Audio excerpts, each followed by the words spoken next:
Alright everyone, we start off today with a very funny news story. Well, it's not kind of news, but it's a cell phone by liberals, and so we're going to cover it anyway. Georgetakei taking a massive L here for apparently not getting the joke, or maybe he did and he just sort of ignored that. He's got Lauren Boebert derangement syndrome. Liberals commonly show this, like Lauren Boebert is my age. She's like a year older than I am. And the going thing is that if a Republican, or generally conservative or libertarian, female happens to be under 45 or 50 or so, they're labeled bimbos by liberals, and so you have to maintain that echo chamber stereotype at all times. You cannot admit to them making a witty quip. Otherwise, you get dogpiled by people even farther to the left than you. Georgetakei appears to believe that Lauren Boebert is incapable of counting. He bases this on a tweet that she made where she said, "Let me say 2 words, let's go Brandon." Of course, that's 3 words. Oh shit, she can't count. The problem is it's a satire. It's a parody of what Biden said the other day when he said, "Let me start off with 2 words, made in America." And in his case, he wasn't trying to parody anything. It's a gaffe. He misspoke. This is, by the way, I didn't even report on this the other day. I didn't even barely mention it in the live stream except when prompted by a super chat, because his gaffes have gotten so out of hand. His dementia, his sundowner moments are now so common. It barely registered. I gave it a 3 out of 10 on the gaffe scale. Unless it gets up towards a 5 or a 6 out of 10, it's not really worth a video at this point unless I want to turn into the Biden mistake channel. It's sort of like when Hillary Clinton, after the election that she lost in 2016, you remember she spent 4 or 5 months blaming literally everyone else under the sun for her election loss. She's like, well, if these people in pink hats had showed up at the polls, then we would have had a lock on it. Yeah, like those aren't the people that were most likely to go to the polls because they were the most invigorated by your campaign of id poll. Blaming the DNC, blaming the DCCC. They didn't give me enough money. I had to fundraise while Trump was just going to rallies, which is false. She chose to embezzle a bunch of money like a Clinton typically would, and she fucked herself in the process. She blamed literally everyone. My staff is a problem. The voters are a problem. The deplorables, voter fraud, voter suppression. Everybody except her own self for her poorly run campaign.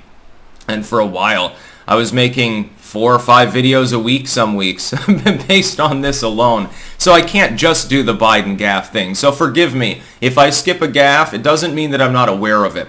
Georgetakei, meanwhile, I guess was not aware of it. He seems to think this is evidence that Lauren Boebert cannot count. David Hogg, by the way, weighed in as well and made the same mistake. And I noticed something. Here's a bit of more intelligent analysis. I mean, the whole thing is fucking funny. The gaffe by Biden, the parodical response, and then the misunderstanding of the fact that it was meant to be a parody. What I also noticed is that a large number of people that follow Takei, if you look through the replies, you can look at the non-archive posts too. You can take that link and interact with it because it'll be funny. You're going to see that a large number of people didn't understand that it was a reference to Joe Biden the other day. When they finally realized this, they just started posting Trump memes. Trump evil, Trump orange and bloated, Lauren Boebert bimbo and stuff like that. Here's Herschel Walker is being mentioned, despite having nothing to do with the conversation. And my understanding, if I analyze this, if I look a little bit beyond the superficial level, what I'm seeing is the effect of political echo chambers. These people were not even aware of the fact that Joe Biden had made the actual mistake the other day, and that what they were reacting to was a reaction to a parody of that. So if they consider Lauren Boebert to be stupid, or illiterate, incapable of counting, incapable of, basic mental processes, you do realize that you are implicating Joe Biden by default because he's the one that actually made the mistake. When confronted with this, they ignore it completely. 99% of them get cognitive dissonance and say, well, orange man bad. Well, Biden occasionally makes a mistake, but he never did anything like Trump did. It's as simple as that. Now, I wouldn't expect anything more from Takei's audience. He is fairly far left. He's been a lifelong liberal. It's funny that he holds socialism up on a pedestal when it was the socialist president racist against people of his particular ethnic background that tossed him and his family into an internment camp for several years back in World War II. FDR, I think his name was. Yes, indeed, that Takei. The Georgetakei that his political views are a little bit wonky. Is someone going to tell him, like, does he realize now, like, 12 hours later or whatever it is he aware of the fact that he's actually self-owning here? No, he won't, own up to that or anything like that, because that would be breaking the echo chamber. He's got clout to chase. He's got an audience to appease. Let me tell you what would happen if Georgetakei said, well, I made an oopsie the other day. I realized that Lauren Boebert was just being a smart aleck about Joe Biden misspeaking the other day. He'd get dogpiled. And that's why there's never any attempt to correct or redact false material in the legacy media, among craptivists like Takei, and even among lay liberals and so forth. You'll get attacked if you admit that you're wrong.